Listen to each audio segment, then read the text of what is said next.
forma de ver, interpretar as próprias mulheres. Eu não me surpreendo quando um professor, há poucos dias, foi denunciado, que depois de 4 anos que teve uma das alunas dele, 4 anos foi aluna, quando ela entrou no 2º grau, já não era mais aluna, ele estupra essa menina de 14 anos, violenta essa menina de 14 anos, que foi professor dela há 4 anos, portanto, essa relação até de poder, de autoridade de um professor sobre uma aluna, estupra essa menina, violenta essa menina. O que me surpreende não é isso, não é a experiência machista do poder sobre a mulher, objeto que se dá para fazer o que se quer, e se tem vontade, se tem tesão, vai lá, estupra, violenta, humilha, etc. O que me surpreendeu, nesse município aconteceu, professor, secretário de educação, que estupra essa menina, não foi ele. Foi o silêncio das mulheres. Foi o silêncio das mulheres. Com exceção da mãe que denuncia, eu não vi nenhuma mulher, nem professora, nem secretária de Educação e Cultura, se surpreender com essas coisas. Vai ser, que na cultura se naturaliza o que se construiu culturalmente, socialmente e historicamente. Eu não vi uma mulher se indignando, pode até ter, mas manifestando a indignação pública, aberta, mostrando que isso não se admite em lugar nenhum do mundo. Mulher ser pisada, humilhada, violentada, estuprada. Mas que educação é essa? Mas que cultura é essa? Que se reproduz e se amplia os valores que humilham, que violentam. Na outra direção da diversidade, de uma descendente de alemã, professora e com cultura, todos os meninos e as meninas que não eram descendentes de alemães no município de Saudades, numa escola onde nós fizemos pesquisa, de um jeito ou de outro eles eram chutados. Ou pela avaliação, ou por um jeito, ou pelos valores, porque era hegemonicamente uma cultura, um grupo cultural que vivia naquele espaço.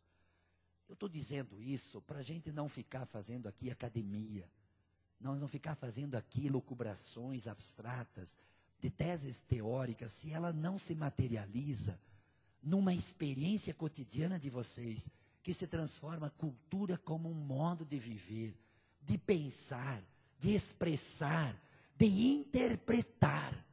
Mas se subjacentemente, como ponto de partida da tua cultura, pode, e daí nos preconceitos, contra os pobres, contra os deficientes, contra as mulheres, contra os colonos, que foram os vários preconceitos, contra os outros grupos culturais, que não é o teu é um, mas tem o outro. Então, se chama nisso da diversidade, o conceito que eu tenho. Eu ia 2 em 2 anos estudar na Universidade de Barcelona, e um dos cursos que mais me impressionou, eles trouxeram magrebis, os muçulmanos, trouxeram o mundo oriental, trouxeram várias civilizações para um curso na Universidade de Barcelona, que se chamou Diálogo entre as Culturas. Diálogo entre as culturas. E a manifestação do outro, a manifestação, e eu tem uma foto bonita que pintou, e eu infelizmente não pude preparar, eu estou um pouco imobilizado, fraturei o braço, e acabei não trazendo, e me deu alguns transtornos de agenda, algumas fotos, algumas imagens, de relações de igualdade na diversidade cultural. E olha, não é fácil para a nossa cultura. Nós fizemos testes, por exemplo, uma mão negra com uma mão branca, dando a mão, cumprimentando. E aí, essa foto, essa imagem, pedi como que o público reage. Como é que o público reage? Entenderam? É como que cada um reage. Então, eu quero dizer para vocês que nós temos que problematizar nossos valores, nossa cultura, para construir o que a conferência propõe, que se chama debate da cultura como um modo de viver, de interpretar, de sentir, de pensar, de ver o mundo. Segundo, que o teu jeito de ver o mundo é um jeito.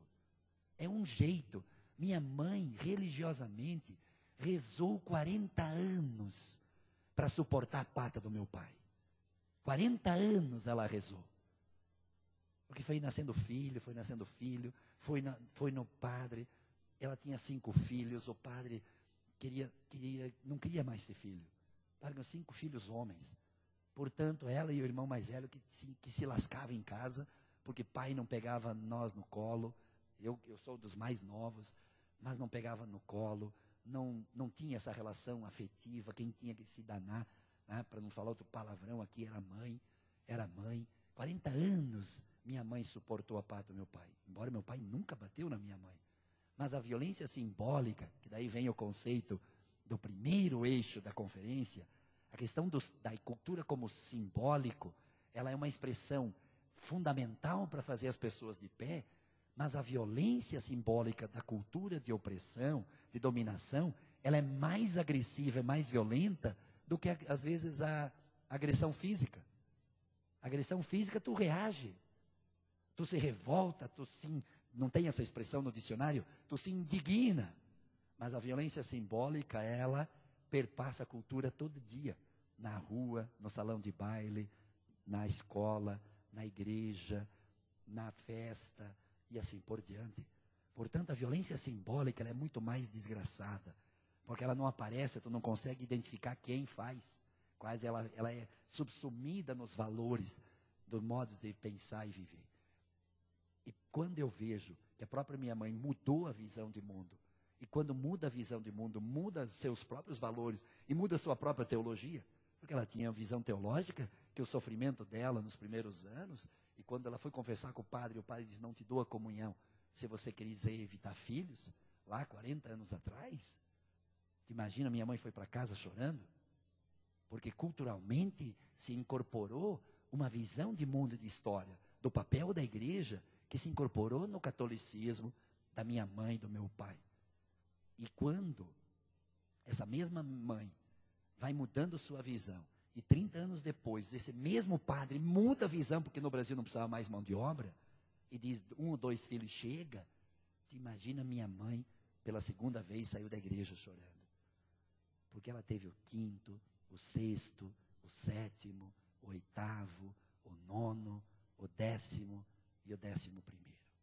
E 2 abortos ainda.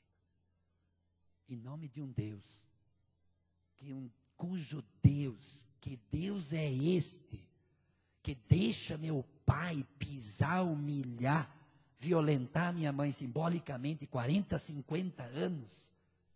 Que Deus é esse? Mas que Deus é esse? Que diz que o pai não precisa cuidar de filho, que a mãe tem que cuidar de filho, fazer comida, pilotar fogão, lavar roupa, trabalhar, dupla, tripla jornada de trabalho. Que Deus é esse? Que alimentou a minha mãe ter que rezar para suportar a própria violência cultural, social e religiosa. E culturalmente a violência religiosa sobre as mulheres, sobre os povos, é uma desgraça. É uma desgraça. E quem sabe religiosamente ou machistamente, as mulheres não se levantam para defender uma menina de 14 anos estuprada. E se tu pede para aquelas mulheres daquela cidade, são católicas, são luteranas, são evangélicas, e dizem que acreditam em Deus. Mas que Deus é esse que se incorporou na nossa cultura? Que legitima, que abençoa, que sacraliza a opressão, a violência sobre as mulheres, a violência sobre os outros grupos culturais que não são brancos que nem eu, que não são grandes, que não se aparecem que nem eu.